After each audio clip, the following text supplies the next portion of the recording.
늘 여러분들의 삶 속에 하나님께서 주신 은혜와 평강이 충만하시기를 다시 한번 주님의 이름으로 축원합니다. 느부갓네살 왕이 두 번째 꿈을 꾸었다, 이렇게 말씀을 드렸죠. 이 두 번째 꿈은 커다란 나무에 대한 꿈, 환상입니다. 그 꿈의 내용을 알 수가 없기 때문에 바벨론 땅에 있는 모든 지혜자들을 불러 모았습니다. 그러나 그들로서는 하나님께서 특별히 주신 이 신비한, 미스테리한 이 꿈을 해석할 수 있는 능력이 없었어요. 결국 다니엘이 등장하게 되죠. 느부갓네살 왕은 다니엘에게 자기가 꾼 꿈의 내용을 자세하게 일러줍니다. 그런데 그 꿈의 내용을 들은 다니엘의 표정이 너무나 심상치 않아요. 굉장히 고민하고 번민하는 모습을 보게 돼요. 그래서 느부갓네살 왕이 다니엘을 다독이죠. 느부갓네살 왕이 이 해석 때문에 번민하지 말고 그냥 말하라, 이렇게 이야기를 해요. 그래서 이제 다니엘이 그 꿈의 내용을 해석을 해주죠. 그게 오늘의 내용이에요. 꿈의 내용은 지난주에 제가 말씀드렸고, 오늘은 다니엘의 해석을 말씀드릴 차례인 거죠. 이 꿈의 해석은 먼저 느부갓네살 왕이 꿈에 한 나무를 봤죠. 우리 지난주에 봤지만 그 꿈에 본 나무를 한번 잠깐 보겠습니다. 땅 중앙에 있는 이 나무가 얼마나 큰지, 그 끝이 하늘 끝에 이르렀다. 땅 끝에서도 이 나무가 다 보일 정도. 또 각종 과일들이 열리는데 모든 생명 있는 자들이 이 나무에서 이 과일을 얻는 거예요.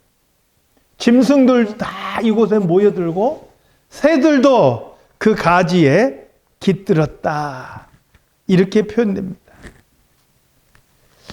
참 이런 나무 하나 있으면 참 좋겠어요. 근데 이 나무가 과연 무엇을 상징하는가? 22절에서는 명확하게 설명해 주죠. 22절 말씀 보겠습니다.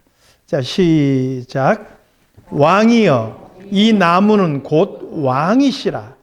이는 왕이 자라서 견고하여 지고 창대하사 하늘에 닿으시며 권세는 땅 끝까지 미치심이니이다. 결국 이 나무는요, 느부갓네살 왕 자신을 상징한다는, 그리고 그가 다스리는 이 바벨론 제국 그 자체를 상징하는 거예요.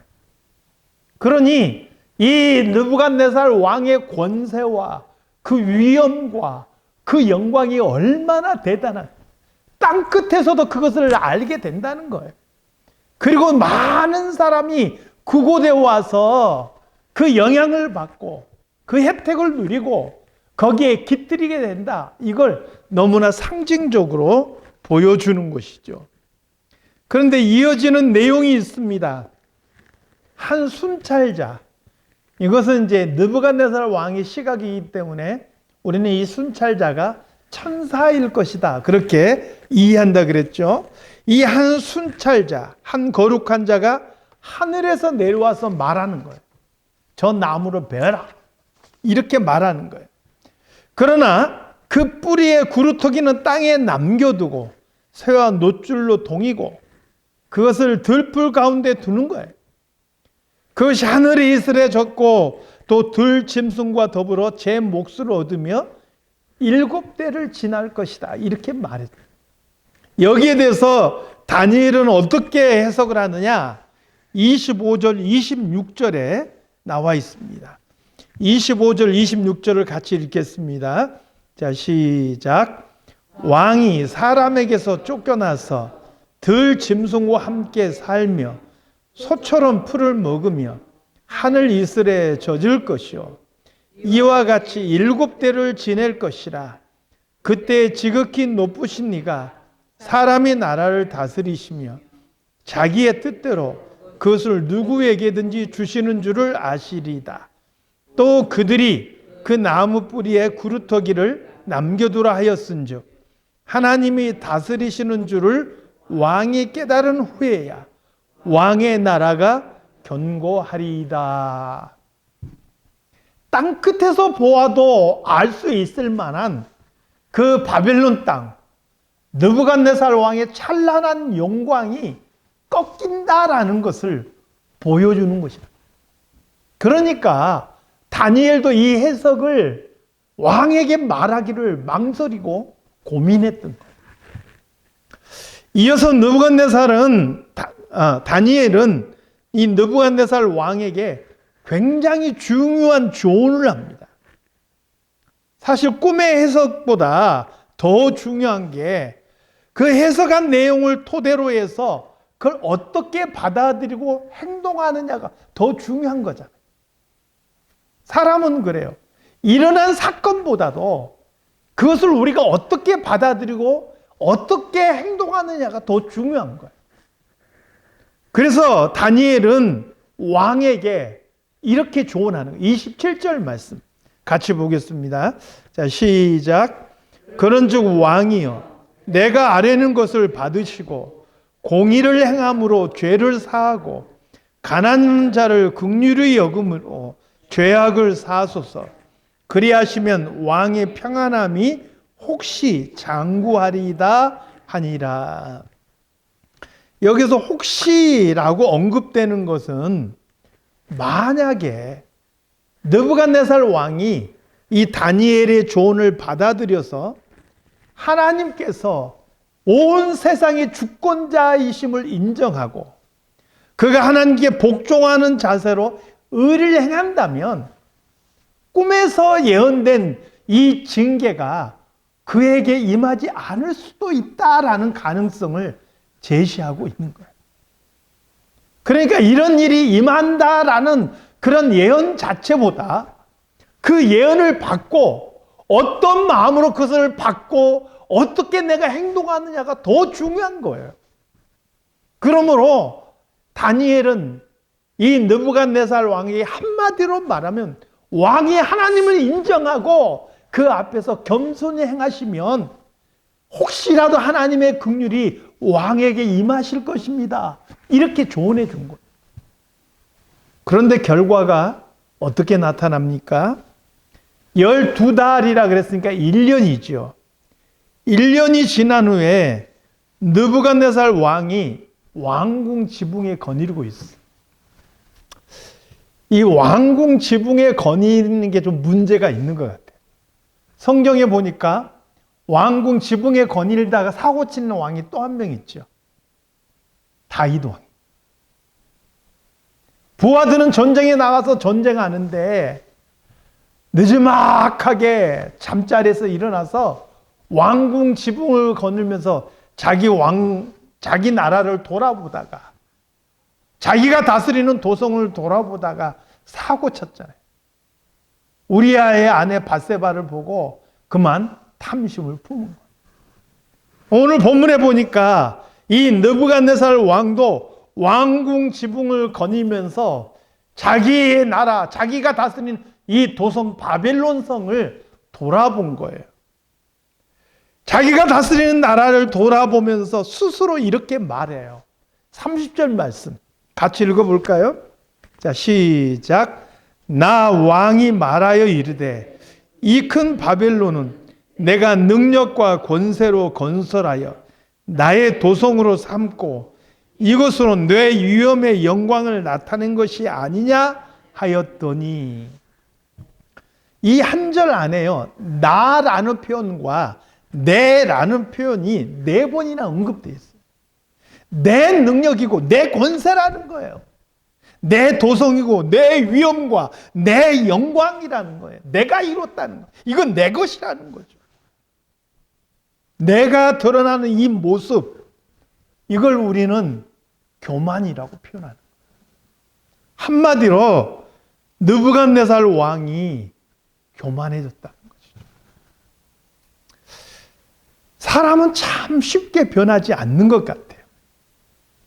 느부갓네살 왕은 역대 이방인의 왕 중에서 누구보다도요, 하나님에 대해서 많이 들었던 왕이고요, 누구보다도 하나님의 하시는 일을 많이 눈으로 본 사람이에요.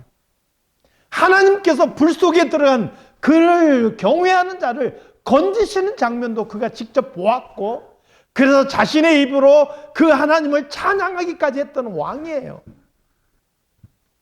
그럼에도 불구하고 어느 틈엔가 하나님을 두려워하거나 하나님을 경외하는 마음보다 나라는 존재가 내 마음의 중심에 자리 잡고 있는 거예요.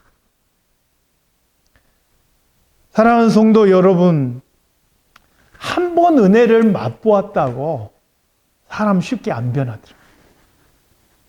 은혜 체험하면 내가 정말 뭐든지 할 것 같고, 하나님을 위해서라면 내가 뭐든지 던질 것 같고, 충성할 것 같아요. 근데 시간이 지나면 사람은 도로 제자리로 돌아가요. 도로 옛 모습이 나오는 거예요. 그게 사람의 모습이에요. 한 번 기적을 체험했다고 그 사람이 하나님을 절대적으로 의지하고 신뢰하고 좋은 믿음의 사람이 되는 게 아니더라는 거예요. 기적을 체험하고 하나님의 은혜를 체험해서 그 사람들이 다 변했다면 성경에 보니까요, 정말 많은 기적과 이적이 나타나는 데가 딱 세 부분으로 나눌 수 있어요. 첫 번째가 언제냐? 이스라엘 백성들의 광야 시대. 그들의 삶은 날마다 이적의 연속이에요. 하나님이 그들과 함께 하심을 그들의 눈으로 보고 그들의 손으로 만질 수 있는 그런 시기들이에요. 그럼에도 불구하고 그 어느 때보다 그들은 하나님을 원망하고 불평하다가 다 광야에서 죽었잖아요. 엘리야 시대는 어떻습니까? 하나님께서 하늘문을 열고 닫으셨잖아요. 하늘에서 불이 내리게 하셨잖아요. 그럼에도 불구하고 그 시대는 패역했던 거예요. 예수님 당시는 어떻습니까? 예수님께서 수많은 기적과 이적을 베풀었지만 그것을 본 사람들이 그 예수님을 십자가에 못 박아 죽인 거예요. 여러분, 그래서 내 눈앞에서 기적이 나타나고 하나님의 임재가 일어나고 내가 하나님께서 나에게 음성 들려주면 나는 절대 평생 변하지 않고 온전히 하나님을 섬길 것 같은데 사람은 그렇게 쉽게 안 변한다. 시간이 지나면 또 다시 옛 모습들이 드러난다는 거예요. 철저히 하나님의 은혜 속에서 말씀과 기도로 내 자신이 깎여지고 다듬어지지 않으면 어느 틈엔가 옛 모습이 내 안에 드러나요.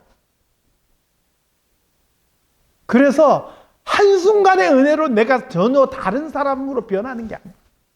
내가 정말 좋은 신앙인, 좋은 그리스도인이 되려면요, 날마다 말씀으로 나를 깎고 다듬어서 시간이 지나고 그런 훈련의 시간이 오래 지난 다음에 어느 틈엔가 돌아보니까 그래도 예수님 닮은 모습이 나에게 나타나는 그런 모습이 되는 거예요. 시간도 들여야 하고 그만큼 훈련도 많이 해야 되는 것이죠. 갈라디아서 6장 14절에서는 이렇게 말씀합니다. 우리 같이 한번 읽어보겠습니다. 자, 시작. 그러나 내게는 우리 주 예수 그리스도의 십자가 외에 결코 자랑할 것이 없으니 그리스도로 말미암아 세상이 나를 대하여 십자가에 못 박히고 내가 또한 세상을 대하여 그러하니라.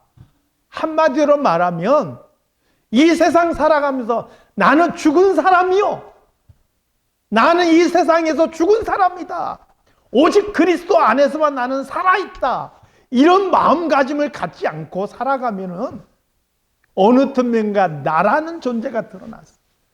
나도 모르는 사이에 교만해지는 게 우리 인간이라는 거예요. 혹시 내가 지금 잘하고 있어, 그래서 나 정도 되면 내가 신앙생활 몇 년 했는데 내가 이 교회 몇 년 다녔는데 이런 마음을 가지고 있다면 내가 지금 느부갓네살 왕의 자리에 서 있는 거예요. 그런 마음을 말씀 앞에서 쳐서 깎아내야 돼요. 내가 그렇게 했을지라도 그것은 내가 아니고 하나님께서 나에게 주신 은혜라는 것을 기억해야 되는 거예요. 우리가 자랑할 것은 오직 우리를 구원하시고 우리에게 영원한 소망을 주신 우리 주 예수 그리스도의 십자가밖에 없는 줄로 믿습니다. 그걸 잊어버리지 말아야 돼요. 그래서 십자가 앞에 날마다 나를 못 박아야 돼요. 내가 나타날 때마다, 내가 드러날 때마다 나를 십자가에 못 박아야 되는 거예요. 그리고 내 안에 그리스도만 나타나야 되는 거예요. 이게 날마다 이루어져야 되는 거예요. 이게 안 되면 내가 드러나는 거죠. 느부갓네살 왕이 스스로 나 이러고 있을 때 일이 일어나지요. 하늘에서 소리가 나는데 느부갓네살 왕아 내게 말하노니 나라의 왕위가 내게서 떠났느니라. 내가 사람에게서 쫓겨나서 들짐승과 함께 살면서 소처럼 풀을 먹을 것이요. 이와 같이 7대를 지내서 지극히 높으신 이가 사람의 나라를 다스리시며 자기의 뜻대로 그것을 누구에게든지 주시는 줄을 알기까지 이르리라. 한마디로 말하면 네가 세상의 주인이 하나님이신 것을 알고 겸손해져야 다시 회복될 것이다. 이 말인 거예요. 그리고 그 말이 바로 느부갓네살 왕에게 이루어지죠. 33절 말씀 보겠습니다. 자, 시작. 바로 그때 이 일이 나 느부갓네살에게 응함으로 내가 사람에게 쫓겨나서 소처럼 풀을 먹으며 몸이 하늘 이슬에 젖고 머리털이 독수리 털과 같이 자랐고 손톱은 새 발톱과 같이 되었더라. 학자들은 이것을 느부갓네살 왕이 극심한 정신적 질환을 앓은 것이 아닌가 이렇게 보고 있어요. 그러니까 인간의 어떤 인간의 마음을 잃어버리고 그냥 완전 짐승과 똑같은 마음이 된 거예요. 7년 동안을 그가 방황하고 다니고 가꾸지 않으니까 어떻게 돼요? 머리는 그냥 산발이 되고 손톱은 길고 정말 짐승들과 함께 그렇게 살아가는 존재가 되었다고 보는 거예요. 그리고 기한이 찼을 때 느부갓네살 왕이 하늘을 우러러 보았다. 이렇게 표현했어요. 여기서 하늘을 우러러 보았다라는 것이 어떤 의미입니까? 그가 자신의 교만을 깨닫고 세상의 주권을 가지신 분이 하나님이시다라는 것을 인정했다라는 거예요. 바벨론 도성을 내려다보면서 중얼거렸던 말과는 굉장히 대조적인 거죠. 이렇게 그가 뉘우치고 하나님을 바라봤을 때 그의 총명이 다시 회복이 되었다. 그의 총명이 돌아옴과 동시에 그의 왕위와 그의 권세도 다시 회복되는 것을 보게 되지요. 그리고 이 모든 것을 통해서 느부갓네살 왕이 깨달은 게 있어요. 그게 이제 37절 말씀. 겸손의 정의는 여러 면으로 할 수 있겠는데 적어도 스바냐 2장 3절에서 말하고 있는 겸손이라는 것은 뭐냐? 우리가 결정적인 때 여호와 하나님을 찾는 것이 겸손. 우리의 인생 살아갈 동안에 슬플 때도 있고 기쁠 때도 있고 영광스러울 때도 있고 비참한 때도 있어요. 수많은 삶의 경우들이 있어요. 그 모든 경우에 우리가 하나님을 찾는 거예요. 슬퍼 눈물이 날 때 하나님을 찾는 거예요. 기뻐서 노래가 나올 때도 하나님을 찾는 거예요. 이게 내가 아니고 하나님께서 나에게 주신 은혜임을 알기 때문에 하나님을 찾는 거예요. 내 가장 영광스러운 순간에 하나님을 찾는 거예요. 나의 가장 비참한 순간에도 하나님을 찾는 거예요. 내 삶의 모든 순간에 하나님께서 섭리하시고 하나님께서 나의 주권을 가지고 계신다. 이것을 인정하는 것이 겸손이라는 거예요. 사랑하는 성도 여러분, 그래서 겸손을 아는 성도들은 정말 성숙한 신앙입니다. 저는 우리 모두가 이 겸손을 아는 성도들로 자라갈 수 있기를 주님의 이름으로 축원합니다. 또 한 가지 오늘 말씀을 통해서 우리가 알아야 될 것이 있어요. 그것은 뭐냐면 이 세상 나라는, 이 세상의 권세는 영원하지 않다는 것, 결코. 우리가 이제 다니엘서가 끝나고 나면 요한계시록을 우리가 살펴볼 생각을 가지고 있습니다. 요한계시록은요, 사도 요한이 성령 안에서 그가 체험했던 4가지 환상을 기록한 내용이에요. 그러니까 많은 내용이 있는데 큰 틀 안에서 보면 사도 요한이 보았던 4가지 환상 이야기예요. 그 중에서 3번째 환상이 무슨 내용이냐면 큰 성 바벨론이 나와요. 이 큰 성 바벨론이 한순간에 멸망하는 내용이 나와요. 이게 과연 어떤 의미냐? 바로 이 큰 성 바벨론은 세상 나라를 의미하는 것이고, 이 바벨론이 멸망하는 것은 하나님께서 최후의 심판의 날에 이 세상을 심판하실 것을 보여주고 있는 거예요.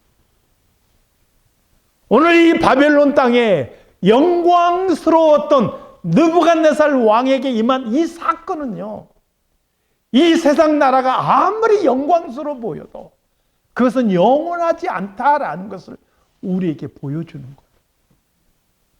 오직 하나님만이 이 세상의 주권을 가지고 계시는 거예요. 느부갓네살 왕이 그것을 깨달았을 때여야 그의 총명이 돌아온 거예요. 하나님께서 다시 그를 영광스럽게 세워주신 거예요. 사랑하는 성도 여러분, 우리가 이 땅에 발딛고 살아가지만 이 땅의 영광은 영원한 것이 아니라는 것을 기억하시기 바라요. 물론 이 땅 살아가면서 우리에게 필요한 것도 있고 우리가 누리는 것도 있지만 그것 자체가 우리 삶의 목적이 될 수는 없는 거예요.